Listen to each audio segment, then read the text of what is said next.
Hello, everyone. Welcome to welcome to our community meeting. Thank you so much for joining today's community meeting. We're so excited to have you and add your voice to the ongoing campaign on data values and this insightful session that we're going to be having today. My name is Yazid Salahuddin Mikhail. I'm a data value advocate from 2023, and I'll be co-moderating the session with Janet McLaurin, who is the policy manager for Global Partnership for Sustainable Development Data. We're super excited to have you and to be talking about this session today. It is evidence that participation in data governance is key to rebalancing power structures. People have the greatest understanding of their own challenges and opportunities, and therefore be involved in how data about them or that affects them is designed, collected, funded, and managed and used. This is why Data Values Manifestos urge government, companies, civil society, and organizations, donors, and others to invest in public participation for more accountable data governance. And particularly as a young person, I'm interested in this because I believe that people need their capacity to be built to shape how they are represented in data and also to be engaged throughout the data value chain. So today's data values community session would be one of many over the next few months, which are intended to explore topics and issues related to data values and how the manifestos ensure that data does not harm or exclude, but rather empowers people. We continue to encourage you all to join us, engage, or even reach out to co-host an upcoming data values community meeting. But before we share what is on the agenda for today, we want to begin with understanding where you all are on some key issues around data governance. Please log on Slido using the image on the screen or by clicking the link in the chat. You can complete the question, and we look forward to seeing where you are currently at. Personally, I'm excited to see your contributions and your responses to the questions.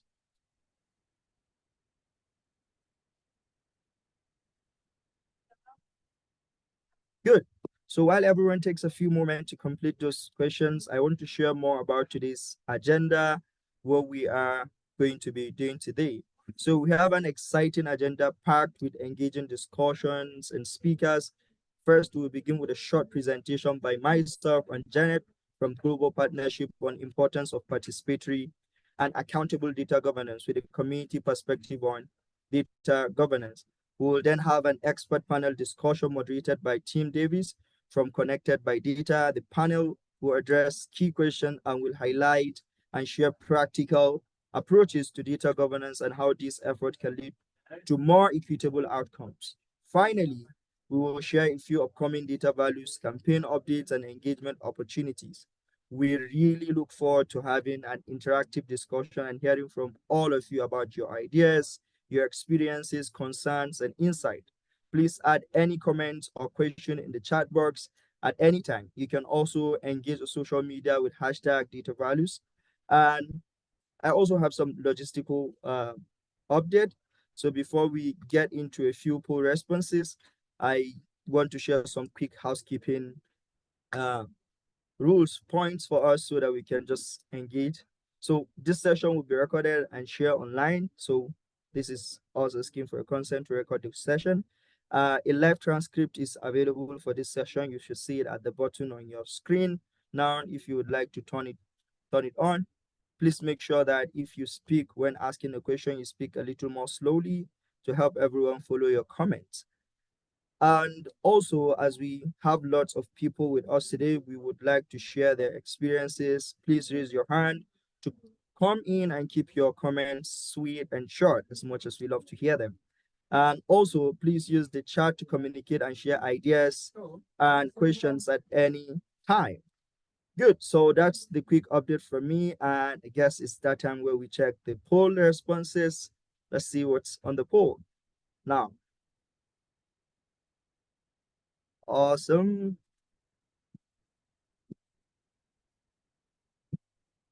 These are the poll responses that we have.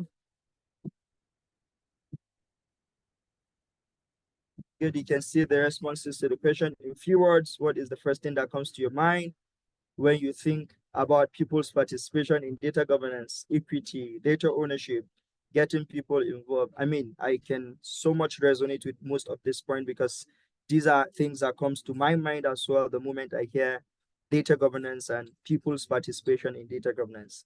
They're still coming in. So awesome. Awesome. In a few words, awesome. Keep them coming. So in a few words, how would we think about or make decision about who should be included in data? Interesting, inclusive action, interesting responses. We still have more responses. What is one example of mechanism for including people in data governance? Data stewards. I love this. Keep them coming. And thank you so much for engaging on these, and your points are really valued. And these are things that would keep in consideration. Awesome. So thank you for sharing with us, and I would hand it back to Janet now, who will now talk to us through the presentation. Janet? Thanks, Jesse. That was great. Can you hear me okay? Thank you. Great. So welcome, everybody. So glad to see you here and really excited about this discussion.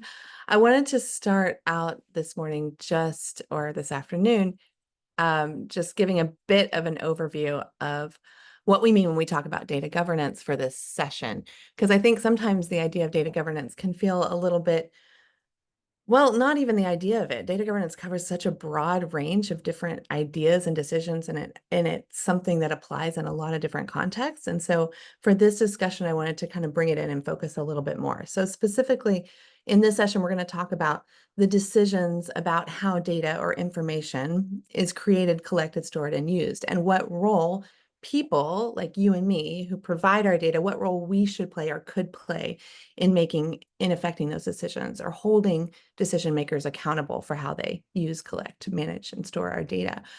I think it's helpful to think about an example here. So I was looking at some of our projects at the Global Partnership and thinking about some that focus on health and about the data governance decisions or conversations that happened around people's personal health data. So this is data like, for example, the last time somebody went to the doctor and what information they learned at the doctor, their test results, perhaps like personal information like their age, sex, etc.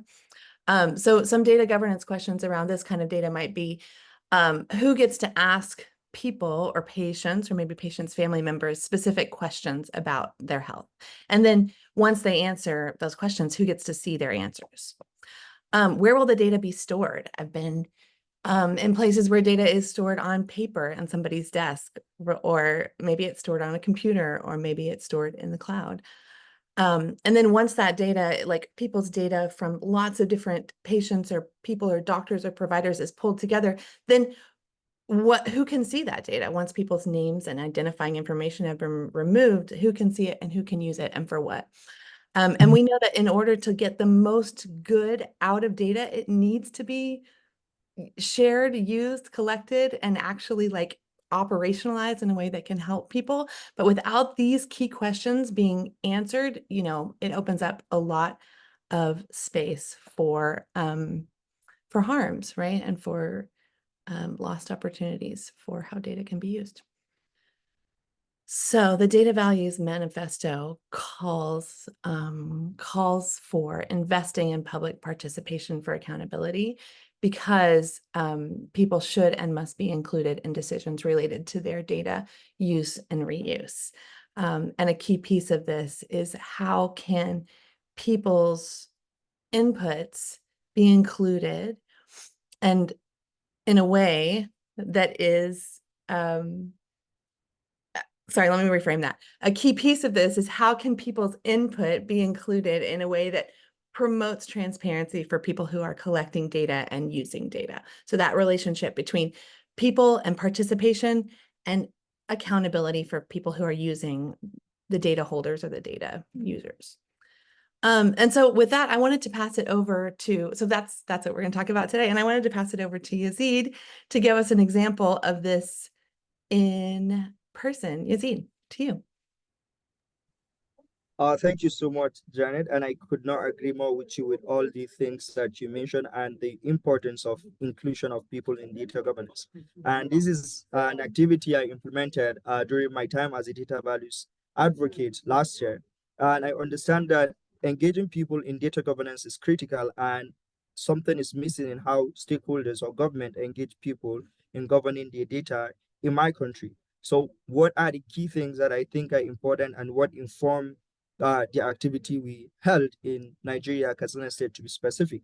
So key three things I used to say when I'm talking about meaningful people engagement in data. I used to talk about meaningful engagement and talk about open and responsive data system and also effective communication. I think these are three components that are very important and they're evident in how we engage people. In Katsina State, we realize that there is a huge gap when it comes to people inclusion in data governance. And to bridge that gap, we come up with a training, 1 day workshop where we meaningfully engage these people. Not only are they there to sit down, but they are there to join us in analyzing how open and responsive the data system is and how their data are being governed within the state and make possible recommendation. And the recommendation there were formulated into a policy brief, and we use it to engage policymakers to ensure that they're making change in how they govern people's data. And that's meaningful engagement. At some point, people feel they were part of the process and they're confident to share their data with government and anyone who is managing the data because they know that, yes, we were part of this process and we're meaningfully engaged and we are through the process. Then effective communication.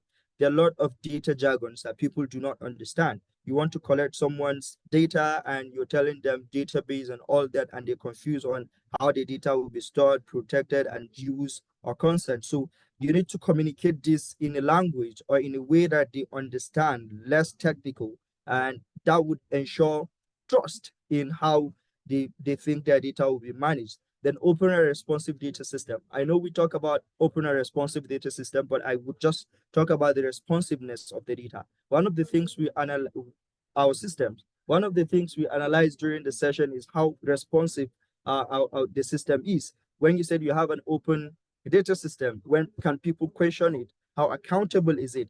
How much do people have a say over the system? And when they question it, do they get instant response? So you're managing my data and I see my data somewhere, or at some point I feel insecure that my data might be used for something that is not for my consent. Can they reach back to you and say, okay, this is the changes I want to be made, or I don't want my data? Is that system built in such a way that is responsive to those people's needs? So these are things that innovative way that I think we can really ensure people's inclusion in data governance.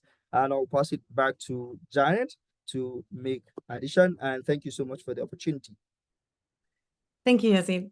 That is so interesting that you brought all those leaders together and made that actual, like, just put their inputs into a document that was then actually used to help policymakers develop a strategy around data governance. And I really love that example. I think this discussion today is going to unpack some of the questions that I think are really key around participation in data governance, because this is a topic that's really easy to use. It sounds great, like people should participate in data governance decisions, but that doesn't necessarily translate into anything real or actionable when it comes to actually like how people are using data. So I think questions around like who gets to participate and how, what do you do if people don't want to participate? How do you, if people do participate, then how do you ensure that it leads to actual change in data governance practices or decisions? How can we ensure everyone is included? What if it's too expensive or difficult to get people's input? And then what if people don't care? I think these questions are some that we're going to unpack today, looking for innovative ways and examples of bringing people's ideas, inputs, and lived experiences into data governance. So with that, I will pass it to Tim from Connected by Data, who is going to help us by introducing and moderating our panel. Tim. Fantastic. Thank you so much. And it's a delight to be with you for this session. So as mentioned, I'm Tim Davies. I'm from Connected by Data, which is a campaign for communities to have a powerful voice in the governance of data and AI. And in a moment, we're going to hear from a fantastic panel about some of the practical learnings of how do we do that? How do we give people that voice? As I start, I just want to sort of unpack a little further this theme of participation in data governance, because data is not one thing. There's many forms of data about different topics: health, education, communities, cities. All of these are different domains that link with wider issues. Governance is not one thing, as your comments on the Slido highlight. Issues of ownership, of social license, of trust, of inclusivity, of reciprocity, of power all come up when we talk about governance, and there are many forms of governance. And then participation itself is not one thing. It runs from the ad hoc feedback and complaint process to the institutionalized role of citizens, affected communities in formal decision-making structures. And it runs from the low agency to the real high agency of shared decision-making. So in this kind of innovative approaches to include people in data decisions, we have a vast kind of canvas to explore. And I hope what we can do with our speakers in a moment is dig into both the why and the how. If we're calling for that investment in public participation, we need to make the case for it, and we need to show that it's deliverable and can be impactful. And I'm hoping we'll hear much from our speakers about learnings of where that's worked and where the challenges are as well.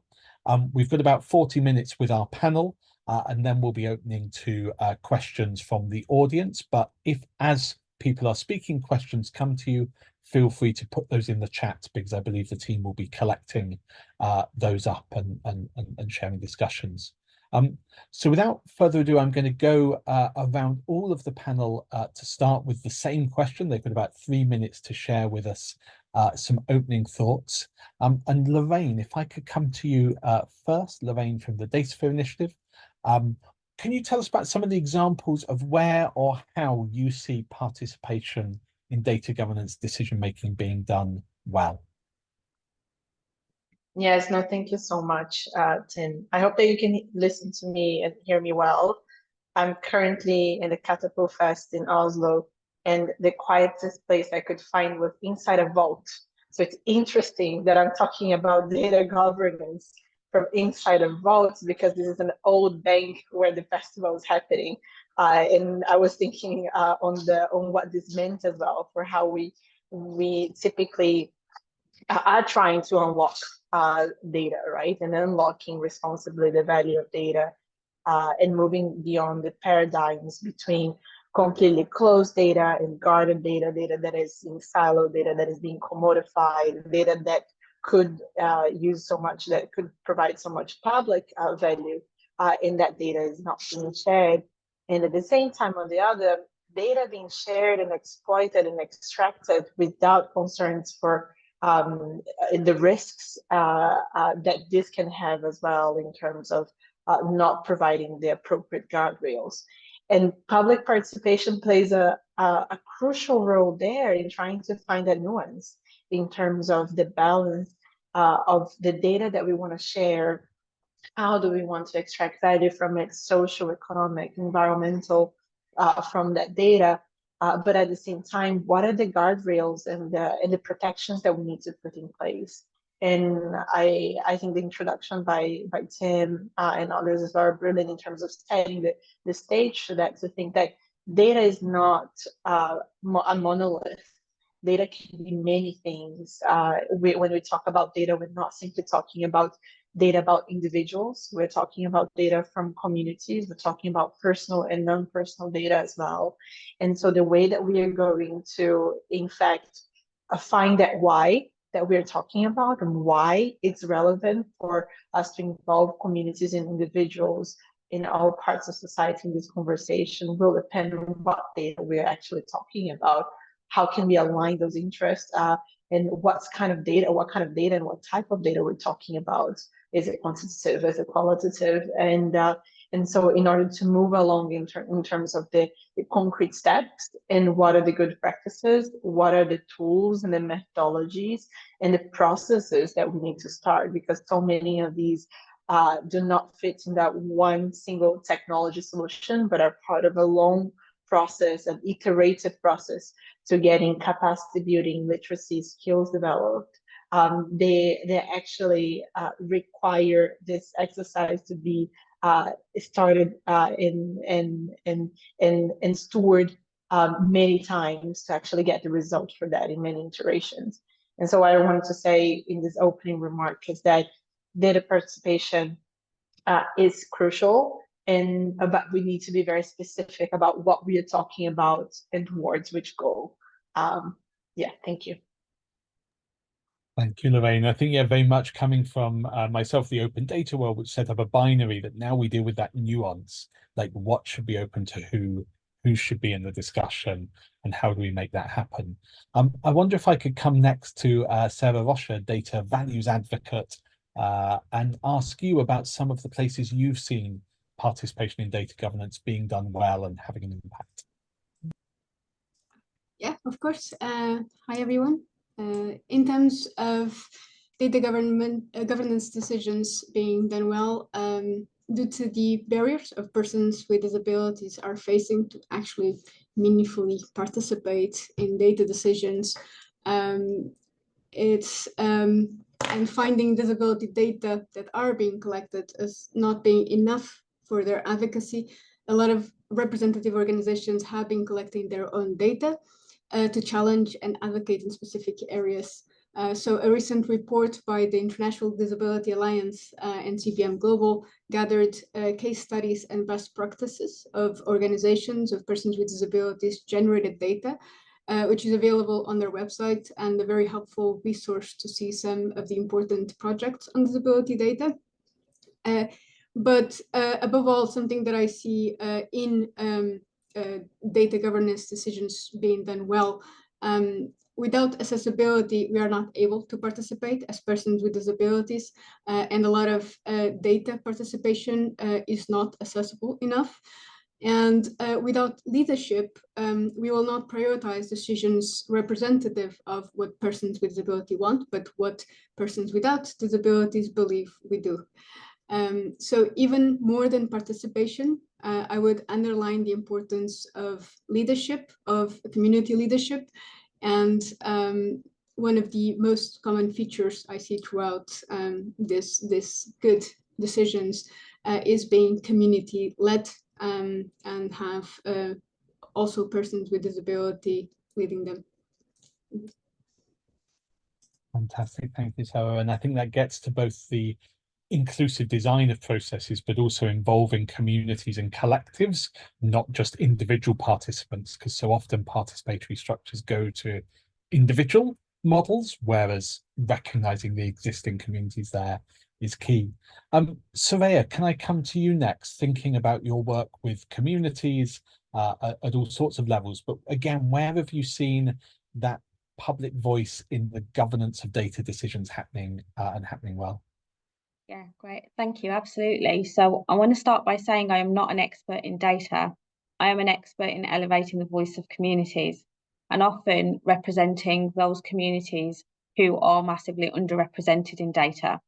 And so at the Mindkind Project, our core mission is to elevate the voice of those communities and ensure that we reduce health inequality to supporting elevating their voice. And so often what we find is that when it comes to participation and data participation, information is taken to leadership, to authorities, and then therefore decisions are made in spaces where people aren't. And actually what we see our role is in bringing authorities into the spaces that people are, and that's what we are experts in terms of meeting people where they are. So just to give you an example, at the Mindkind Projects, we do a lot of research with our public health colleagues to champion the voice of marginalised communities, and particularly in men's mental health. We also work in partnership with universities like the Royal College of Art at Sheffield University, using design principles to ensure lived experience is captured in data. So an example that we have at the Mindkind Project is a group of men who were previously undiagnosed mental health.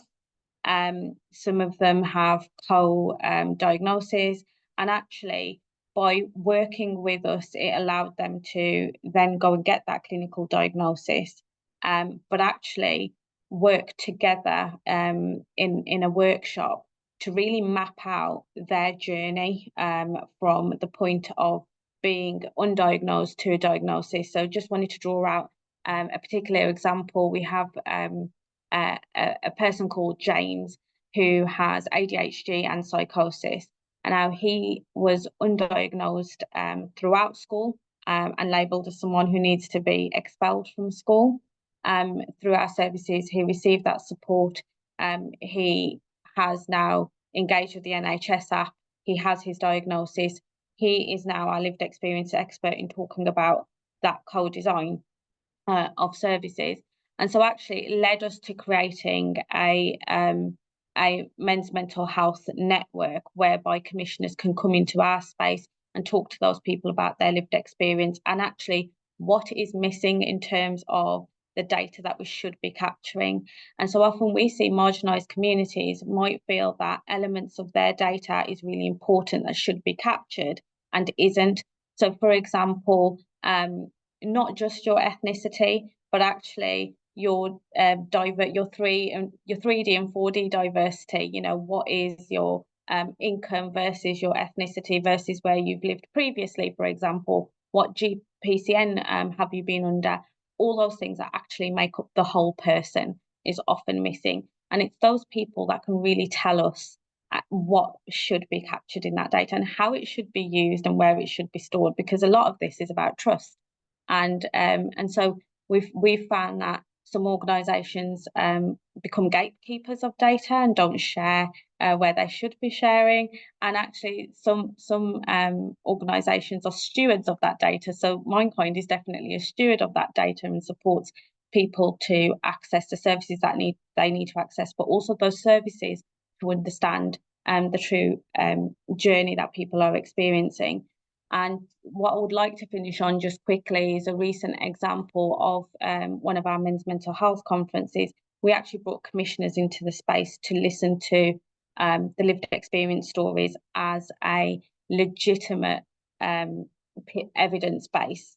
And actually what we did was a bit of a survey pre and post the 15 men from this group talking about their lived experience, their suicidal ideation, their real stories about attempts of suicide, and capture really what were the empathy levels for these commissioners prior to this evidence base being discussed and post the evidence base being discussed. And actually what we found is that in terms of data, we all knew the data story. We knew, you know, the areas where there's comorbidities, there's the indices of deprivation is really high. But actually what we were able to convey through that evidence base is the real story behind it and the real issues and barriers that people are experiencing. And these commissioners felt that that was a far more useful evidence base than trawling through lots of public health data to tell the same story, but in a less impactful way. Not to say that that is any less reputable, but putting the two together was really impactful for that group of people and actually really legitimised the lived experience of the people in that room and helped them to build trust in engaging in and participating in data conversations in the future. And so that's a really practical example of what we do at the Mindkind Project on all levels with the different groups that we work with. That's fantastic, Sue Erin. I think you've picked up on so many themes there, from starting from where people are at and bringing the conversation to those spaces, to people's journeys, their pathway of participation to gain that confidence to be able to speak on how data is governed, and governing at every stage from what's collected through to how it's analysed, expressed and sense is made of it. I'm going to come next to Richard, obviously working at that city level or with networks of cities. How are you seeing public voice, citizen participation, public participation in data governance playing out in practical examples? Thanks so much, Tim. Yeah, I mean, I'm still a little blown away by that previous example, being someone that's got a very significant mental health journey myself. And I think it really does, as you say, speak from where's with our work in Open Cities Lab, we're involved now across 5 or 6 countries in the continent of Africa, working in urban and data and digital governance. And so everything from implementing data strategies and digital strategies to actually tooling platforms. And I think the question is difficult because, to be honest, a lot of that is fighting a lot of those areas of participation. But some really good examples I'm seeing. So first was a project done by civil society organizations. So these are projects we've been collaborators on or involved in, but this was particularly done by a civil society organization that took service delivery statistics on local healthcare facilities across the country of South Africa, and then did a whole bunch of analysis of things like waiting time, feelings of safety, levels of service, all of these sorts of confusions about opening time, services offered of the healthcare facilities, and then printed these out on A4 paper posters. We're taking account for numeracy and literacy, and then having aid, visual and hearing, and sort of aids for disabilities, and then organized in-person meetings with members of the communities in their languages. So South Africa has 12 official languages, to discuss the service delivery of these facilities. And I think that particular project is the only one I'm going to talk about that we weren't involved in. That's been an inspiration for me. It was done by an organization called the Black Sash in South Africa, and has been a great inspiration for me around the idea of meeting people where they are at, and making sure that when you go and collect data, or that people you involve, residents or citizens, and especially we're talking about incredibly vulnerable or marginalized citizens, that you kind of complete that loop and you feed back to making sure that they are as a part of the end of the data pipeline as the beginning. I think the second example we saw was during the pandemic, and something that's been growing in the work we've been doing in collaboration with a couple of other CSOs and actual cities, so urban, like city government. So we started to train community data collectors in informal settlements in South Africa to collect data on wash facilities during the pandemic, so taps and toilets, using, and we found it was possible for them to access Android phones, use things like built-off COVID toolkit. The tooling is not important, but just to say that I think the first learning around this thing was often this like impression from data providers or data custodians that we underestimate the level of ability or accessibility of residents, citizens, and people that are vulnerable to actually get involved in their own data collection process, in their own, like, we don't give them the dignity of that, and we make assumptions before we've done any UX to test what's possible. I think that has come up through some of the panelists. So people were able to collect that data, and then we were able to integrate that into cities' service requests systems. So essentially routing data from a publicly accessible and open and transparent data collection tool into the official system that the city uses to schedule maintenance and infrastructure upgrades, especially for taps and toilets during a pandemic and then beyond. But the pandemic was obviously really critical that people had access to clean sanitation. And then feed that information back through WhatsApp and other chat and other sorts of like communication tools. And I hate the fact that this is the case, but WhatsApp is the most useful one for now. And that's been a big one to get over as Open Cities Lab, is having to shake hands with the devil in some ways around that. But essentially meeting people where they are with updates on when their service delivery will happen, but also making that open to a community to monitor this sort of public space between residents and governments around such a critical issue. There's nothing about that system design that would need to be anything different from any other type of public process. Obviously, when things happen in different sectors and different types of things, like, it becomes harder and harder to build that participation. The third example, because I obviously don't want to talk too long, we've been working with mining affected communities in South Africa. Mining affected communities are a really interesting story in South Africa because there's a big apartheid legacy, and really like interesting social dynamic of families being kind of young men being taken away from family structures to work on mines in the north of the country, and sort of a very big story there that I can't get into the context of. But just to say that the legacy of that 50 years on is very demographically lopsided mining affected communities, potentially of overly elderly proportion of elderly people, or young children, or a certain type of gender. And what has typically been happening is mining companies are doing sort of face value the corporate social investment alongside local government, but very often paying no attention to the community needs.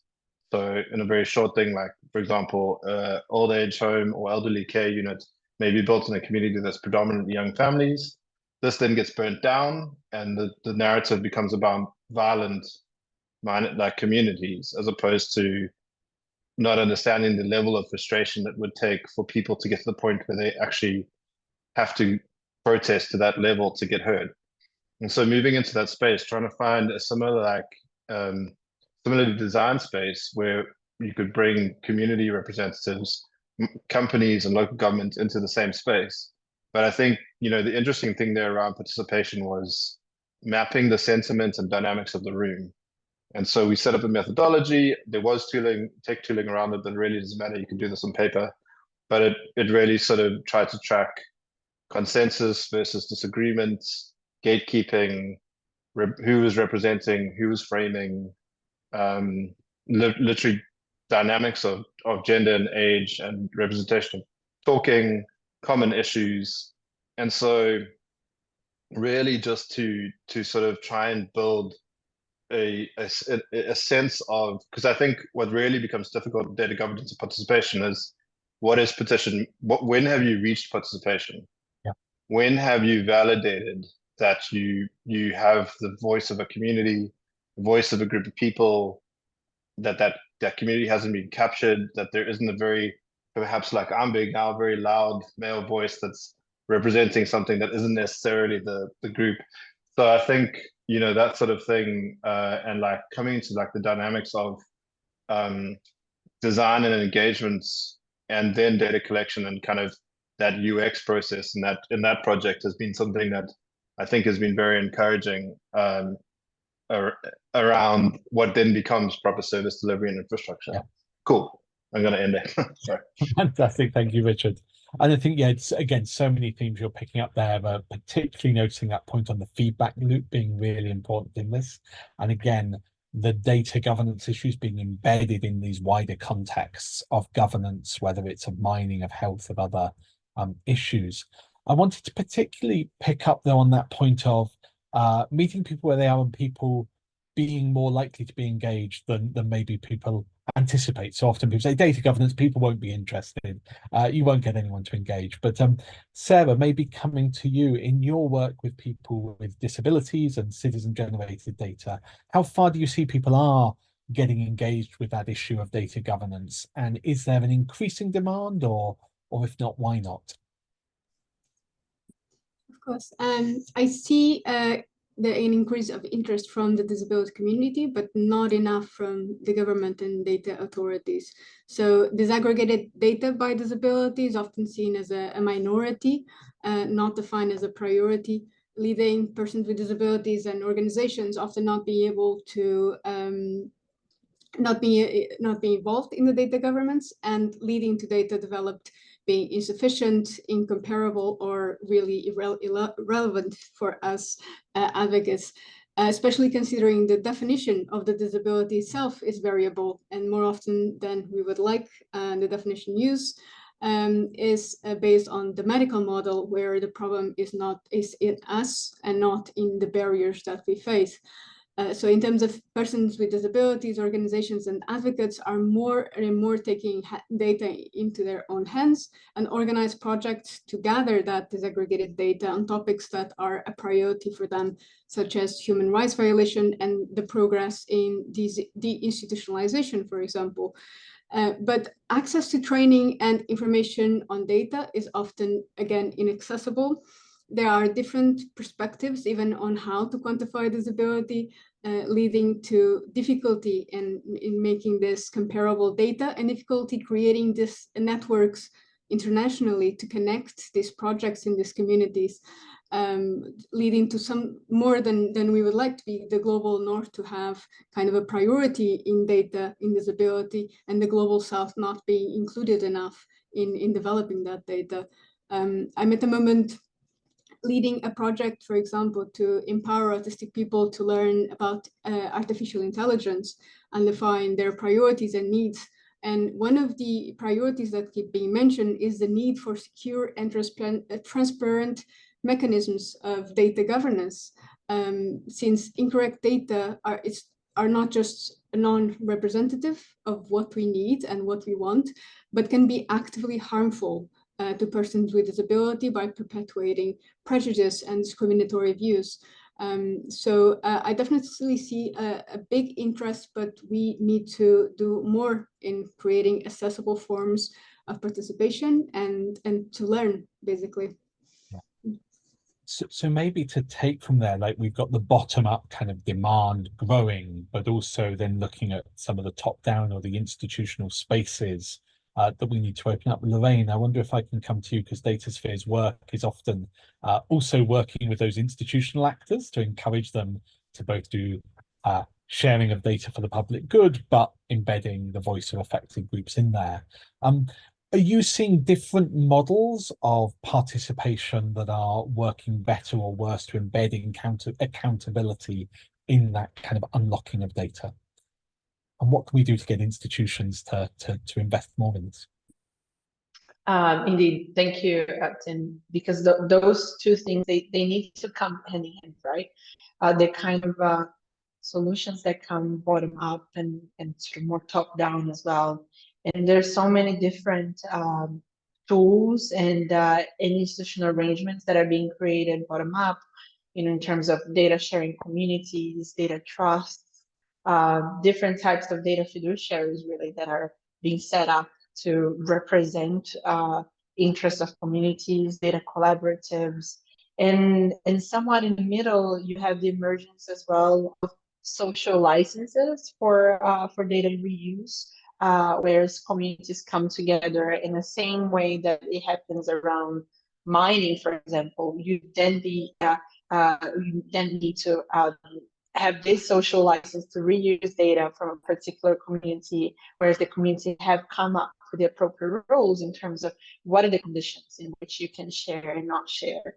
But at the same time, how do we bridge those very interesting social innovations and spaces for collaboration and participation with action, right?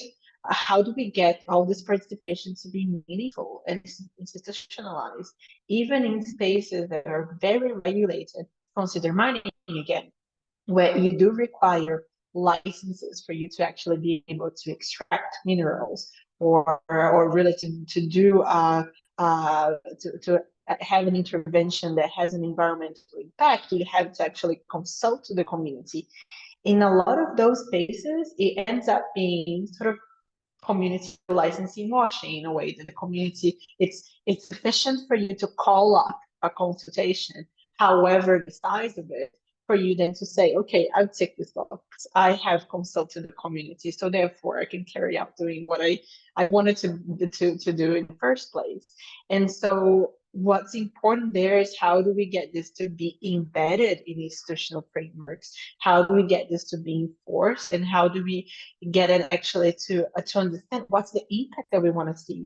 And so it can't be consultation for the sake of consultation, just because you're talking to a few people, but it's actually having this meaningful participation that we spoke of in the beginning.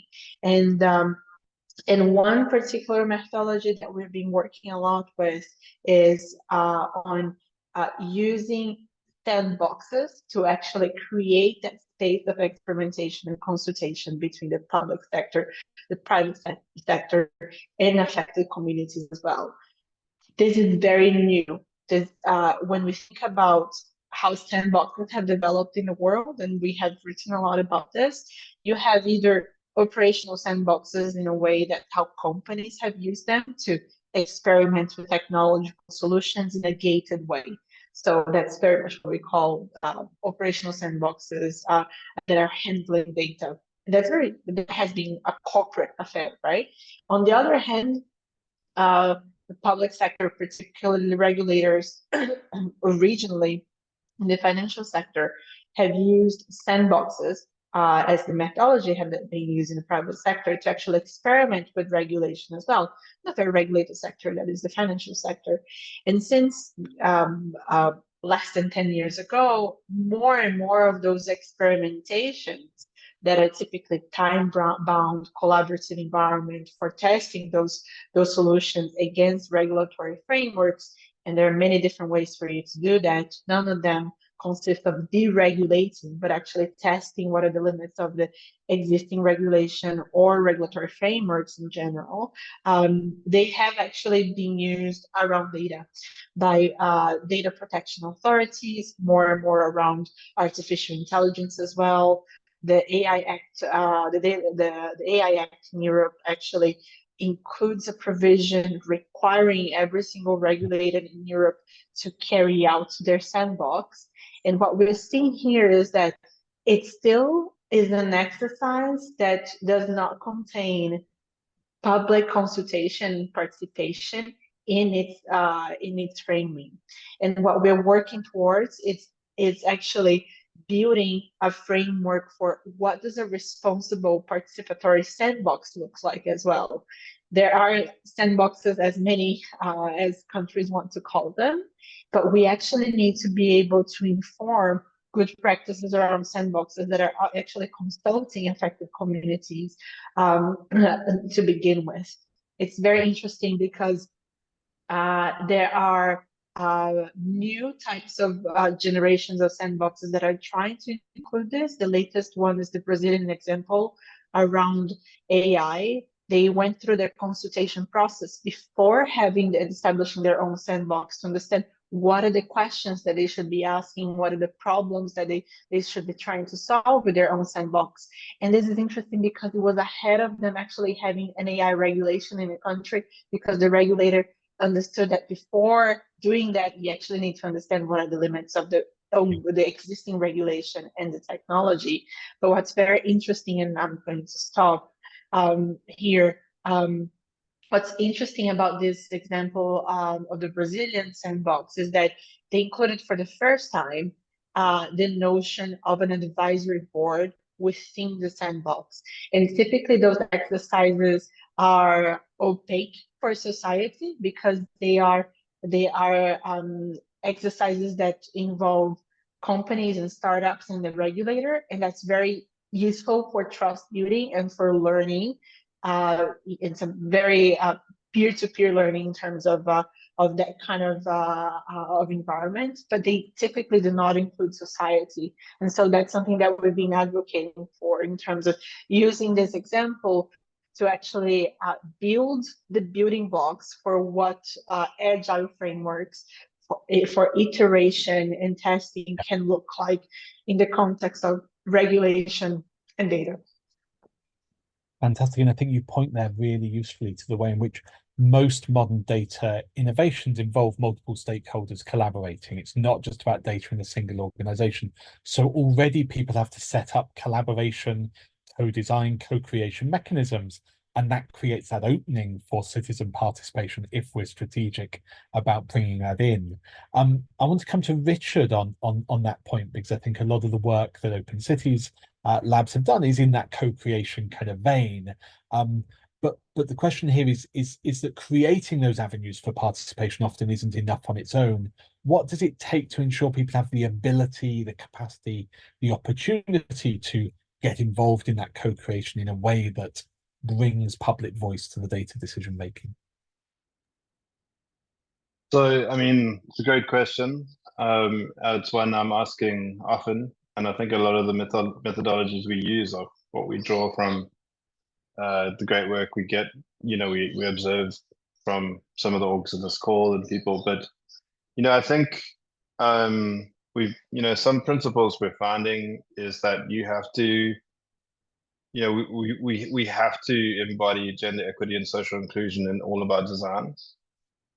And by not just paying like lip service to that, but a lot of this is actually not as complicated as it sounds. It's just hard and more expensive and slower. And I think that's the lesson. It's like reevaluating what impact and success mean. So, for example, in writing data, we follow that unconference style, World Cafe style model when we start big strategy and policy projects that really invites like hundreds of people, representatives from parts of like a city's kind of ecosystem, academia, civil society, and again, like to the topic of like accounting for disability, accounting for access. And I think one of the most critical things there is to stop talking about data as something removed from the topic that that matters to people. I mean, if you for most of us that on this call, perhaps data governance and participation in data decisions is something that we talk about every day. I could never say open data again. I've said it too much. But the fact is that's not true of all of the people that like we work with, at least in open governance. And they care about water, and they care about health, and they care about their kids going to school, and they care about being able to like be safe in cities. And if you start, we've often actually found in systems of power, especially in systems of inequality and power, when you start to have discussions around data privacy, security, openness, and the power relations to them, you can get really locked up in very technical discussions. And when you start to elevate discussions more about impact and the topics that the data is serving to do, what is the purpose of it, you elevate way more to what people can connect to and resonate with. A lot of the decisions about vendor versus open source, transparent, open, shared, closed, these sorts of things start to make a lot more sense. And I sort of dropped some things in the comments, but I think, and we're still like often like reevaluating this, but like if you have those principles of designing for the most vulnerable, the most excluded, the most marginalized, then everyone else gets to be included. A lot of that doesn't actually often slow you down that much. So yeah, I think it's about connecting to what people really care about, like elevating discussions out of data into things that they can connect to. It's about your design principles. It's about bringing in like we hire in now resourcing around gender equity and social inclusion, those sorts of things. And then I think the last thing I'll say is just evaluation always. Like every time we do this, we work out how we got it wrong. And I think that's what we've all got to kind of be in that space. Hope that was helpful. I mean, it's a big question. I think bringing in that power evaluation is really vital. I'll put a link in the chat in a moment to Participedia, which is a fantastic global data set of participatory exercises, many of which evaluated, and the learning in reading other people's evaluations before you plan an exercise, I always recommend, because it always gives you so much deeper insight as well to what is it we can do to always be improving our practice. Absolutely. Last in this round, before we go to all of your questions coming in the chat, I'd like to come to Soraya, and I think Richard was already picking up on that, sort of starting not from the data, but from people's lived experience, from the different forms of evidence people bring into the conversation. And I think you touched on this before, but maybe I could ask you just to unpack a bit more of what happens when we recenter from data as those stats to having that conversation with communities that lets them bring the evidence that matters to them. What are the benefits of participating in that sort of way? Yeah, absolutely. And I think I want to start by saying, us as actors in the system are all well-meaning and good intentioned. And unfortunately, what happens is a lot of the time we're so restricted, and the focus becomes really narrow in terms of consultation, and sort of the time is then spent on the back end on creating frameworks, the governance and that part of it. And actually what we're missing is the key component, which is the true consultation. So I've been to things with people with lived experience that are labelled as world cafes. We've used art of hosting, all of these lovely, wonderful mechanisms. And unfortunately, what we forget is that people that have experienced barriers every day of their lives cannot engage in the way that we might engage. And sometimes we forget about that. And as someone who's got lived experience of poverty and has grown up in different areas, and unfortunately have been able to gain an education and work in the system, I can see both sides. And actually, what we need to do is elevate the voice of people with that experience to inform the frameworks, because it's people with authenticity, knowledge of what the problem is, that are going to give us the golden answers to how we fix it and how we collect that data in the first place. And so for me, that's absolutely critical. So things like in innovation, we use sprints a lot, we use sandboxes. But actually, if we take the time to work with people to understand what those sprints should look like, what those sandboxes should look like, the frameworks around it begin to write themselves, because it becomes so much more inclusive.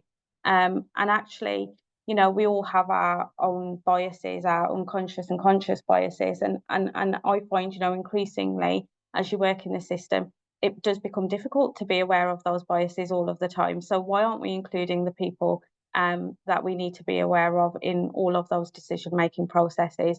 And so I think it just harks back to what I was mentioning earlier. Now I'll get off my sandbox shortly, but it is, having people that are experts by experience is just as valid as having people who are experts by knowledge and education as well, because we need all of those voices to get to where we want to be, and therefore it's really critical to have those people there from the get-go. And I'll leave it there, Tim. Fantastic. Thank you to all the panel. I think on that last point, just that something that really comes across from me is investing in the experience of participation for decision makers and those who are currently holding tightly onto their power, so that they see the value and that potential. Because I think so often in the exercises we engage in, there's participation on paper is a burden. But participation, when you experience it and engage in it, becomes something that enlivens the work we're all seeking to do. And even when it gets to tricky decisions and power decisions and struggles, it's much more meaningful when you've got people with that experience. So I'm going to hand back at this point, I think, to Janet, who's going to be moderating some of our question and answer session, where we've got about 10-15 minutes for questions to the panel. So Janet, I think back to you. Thank you, Tim, and thank you to all our panelists for that really engaging and really interesting, thought-provoking discussion. So I'm going to do the Q&A because I want to be able to point questions also to Tim. Tim, thank you so much for moderating, but I really would also like to have your experience and views here as well. So let me just kick off with a question, and then I'll go to the ones that were in the chat first to Tim, which is, Tim, like, the underlying conversation here has been about power and how data producers or people like us who want to get community input, how do we shift power? And then I think there's an underlying question of how does that input affect decision makers at the policy level, or maybe at the programmatic level. And so my question for you, Tim, is about power. How do we address the power dynamics that underlie all of these questions of participation around data decisions? It's a really good and big question. In Connected by Data's work, we talk about good data governance being something that's collective, participatory, democratic, deliberative, and powerful. Like, that is the real test of, are we doing data governance in a better way? Is it having impact? And so one of the first things is always monitoring that impact loop, always committing to feedback from the start of a process, getting people's buy-in at the start of a process to say, you will at least tell us what decisions you've made or how this process has affected you, because getting that commitment and buy-in early on, and sometimes it takes longer to set up a process with buy-in, but it's worth doing that investment to kind of get the institutional buy-in where you can get it. I think there's something about creating performative spaces of power. So when we ran the People's Panel on AI around the AI Safety Summit with public deliberation, we closed that with a public event where the public were actually only speaking for 10 minutes. We spent 40 minutes of the session we had handing the mic around to the audience, including industry, government and others, to say, how are you going to respond to what you've heard? What's putting people on the spot with power to kind of respond? So I think thinking very much about those performative moments that put public voice front and center, but don't lead it to people being able to say, yes, very nice, we've heard you. Lead it to challenging people to make a commitment for what they'll change, or be clear on what they can't change. Sometimes be clear where the power isn't there to take forward the idea people are raising, because we also have to recognize that data is often infrastructural and it's quite difficult to change one element or another. And so sometimes a good outcome from a process is to be able to talk back and say, well, look, we can't make that change now. We need campaigning, advocacy, community campaigns to build power to create the change you want to make. And I think I also talk a lot about pathways of participation for individuals to go on that journey to engage, but then understand and build some of their own collective power over time. Much more to say, but I'll pause there. Thank you, Tim. I would welcome anyone else to come in on that, but I don't want to ignore the questions in the chat, since we've had some really good questions come up. So let me now go to the first question we got, which is around data, basically data and digital literacy. So the question from our audience is, how do diverse levels of digital literacy impact people's engagement? How do you handle and overcome these challenges? And I think this is something that's also been underlying what we've been talking about. When you want to solicit or get input or have people participate in data governance, what do you do when they don't necessarily have the skills they need to engage? Sorry, I've touched on this already, so I think I'm going to pass this question to Sarah. Do you want to answer this question? Yes, I can. It's a very, very good question. I think that one of the ways to engage people, first, it's teaching. So having as much as we can information that it's accessible, that doesn't require a high level of digital knowledge to engage with, or actually provide this digital literacy before doing or requiring data governance. But it's important also to kind of investigate and research alternative forms of engagement. And as part of my project as a data values advocate, one of the things that I want to investigate is how art and can be helpful for persons with disabilities with higher support needs that are normally not involved in data. So I think we need to be creative, but above all, we need to ask the communities, the most marginalized communities within data, how can we ensure that they participate? Because they will know the answer. They will know exactly how, what do they need? What are the difficulties? What are the barriers that they're facing? And above all, we need to allocate funding. And funding, it's where the power shifts. Money, it's mandatory for us either to have enough power to participate, but also to shift power away from people that are at the moment monopolizing data, and to communities for them to participate. Thank you, Sarah. That was great. Does Lorraine, Richard, or Soraya, do any of you want to speak to that? If not, I'll move on to the next question. I'm happy to keep answering in the chat, so I'll just have a chance to talk. Great, thanks. Thank you so much for that, Sarah. I hear you on that. And the funding question, I saw lots of everybody on the panel being like, yeah, exactly. Like, we can talk all the talk we want to talk, but if there's no money behind it, right, nothing happens. Can't ignore that, like, the people on this call are right? People who are able to engage, access the technology, et cetera. Yeah, Lorraine, go ahead. I just want to speak about the funding piece because I think that's one that often gets neglected. And I'm currently in an impact investment conference talking about data sharing, and we need to be able to connect those communities as well. There's so much power that investors and that philanthropies and foundations can have in shaping this conversation. So if we can actually define and understand what are the good practices that we want them to ask for their grantees or investees, we can really shift how data is being talked about and the narratives around it and practices around data. And so often we are talking about the role of policymakers and regulators and companies and communities, but the impact ecosystem, be it around private investors, networks of investors, but also philanthropy, plays a huge role. And I mean, we're talking about a 4.2 trillion investment gap to achieve the SDGs. The role that data plays in doing that is huge in terms of collaborating and catalyzing more data sharing on what we want to, how we're going to achieve the SDGs. And so it's really important that we are talking about the funding piece, not only in terms of funding the initiatives and interventions that we want to have in terms of literacy and participation, but also in terms of shaping those good practices so that we can at least try to balance this power symmetry a little bit better.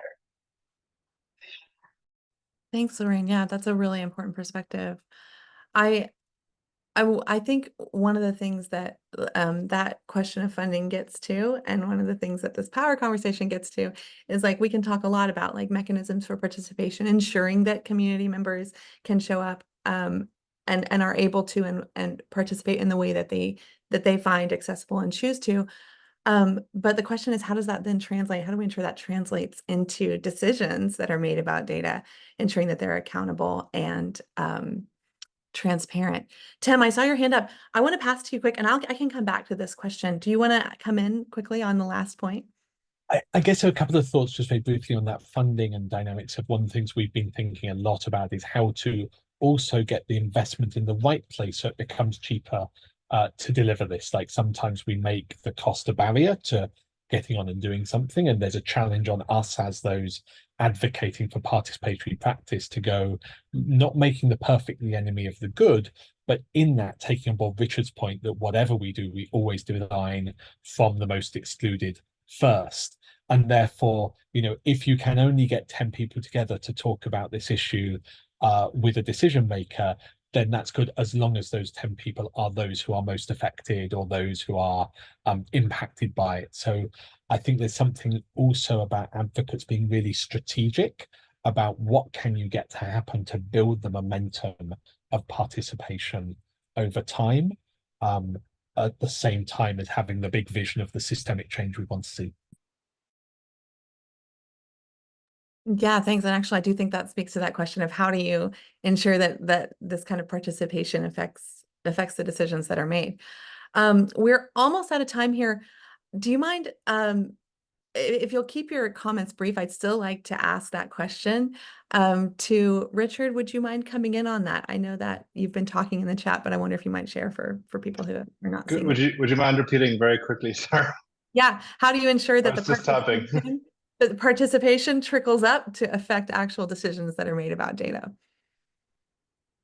So actually, that's brilliant because that's what I was typing. Now, I think that idea of value exchange goes all the way up. If of course it's carrot and stick, and hopefully there's strong enough sticks in place when it doesn't work. But if you can find a way to build in an ethical design where participation actually matches the values or what the value that's extracted from people in power, and try to sort of build that value exchange. It's very difficult. I'm not saying it's easy, but that's honestly the best way to do it collaboratively, other than like punitive measures. So, for example, where we build in transparency and service delivery and data, say around the local council, we try to motivate that, that politicians will get, positive interactions where they're doing a good job, and sort of try to match things that are frustrating them with things that will help, and so building kind of the good outcomes into participatory, like from the participatory design into actual decision making, and then of course as much transparency as possible. I said I don't want to say open data again, but openness and is critical, and it's a lot more than open data. So there's a huge amount to say there, but that's all I will say. Thanks. That was a huge question. So to get it into that brief comment was quite a feat. So thank you, Richard, and check out Richard's comments in the chat as well. Feel free also to respond there.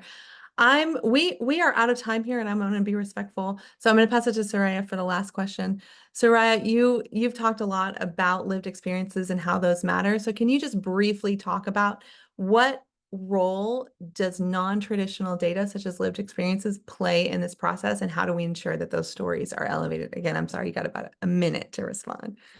Yeah, I mean, just really quickly, I want to give a quick example. So we have lived experience champions who have been trained by Birmingham University to support other people to take part in research and data.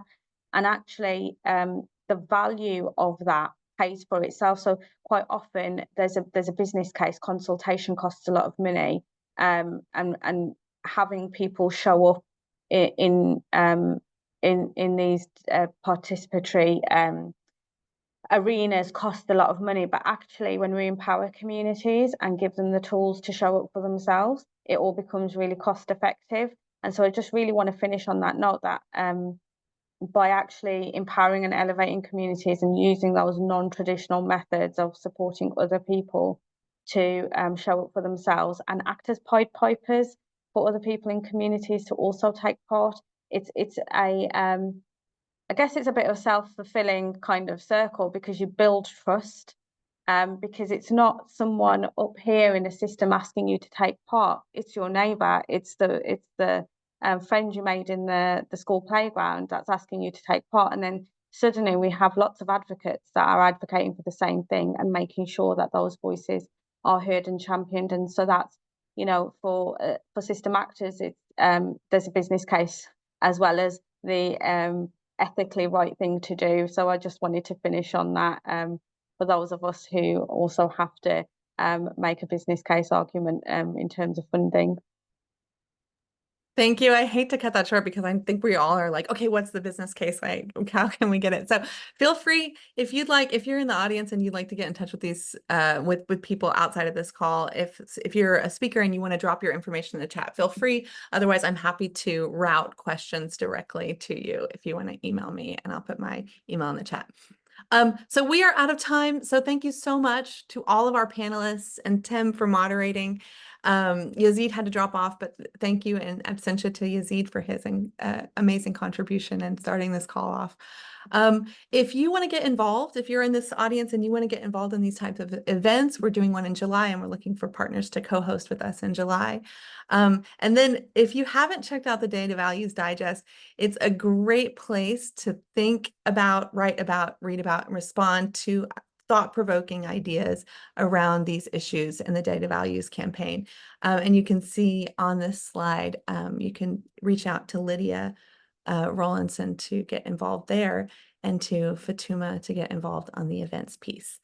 My name is Janet, and it's been great to host you all here, and I hope everyone has a wonderful day. Thank you again so much for coming.